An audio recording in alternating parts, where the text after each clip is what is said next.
Top G rule, tuturuan kita.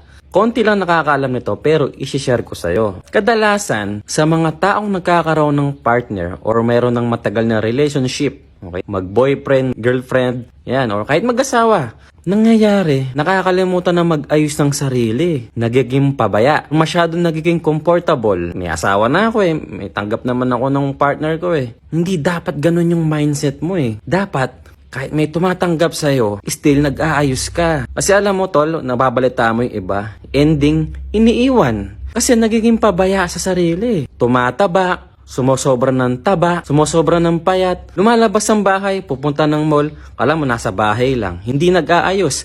Kalalaki mong tao, mukha kang buntis. Para kang buntis, malaki tiyan mo Nakakainis, 'di ba? Pero reality 'yun. Dapat kahit may partner ka, nag-aayos ka ng sarili mo. Meron ka pa ring self-love. Dapat ganon.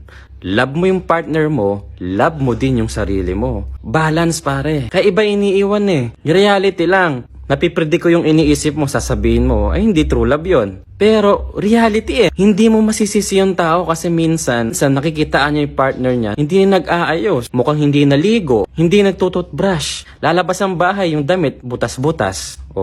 Hindi man lang nagpapants, puro short. Dapat kahit nagka-partner ka man o kahit matagal na kayo tol, still blooming ka pa din, maayos kang manamit, nagsusuklay ka, nag-iipit ka ng buhok mo. Mga babae dyan, dapat nag-iipit ka ng buhok mo. Hindi ka dapat pabaya. Top G rule yan tol, top G rule tol. Sa iba may bayad dyan, pero i-share ko sa'yo. Tandaan mo, laging balance. Ulitin ko love mo yung partner mo, love mo rin yung sarili mo.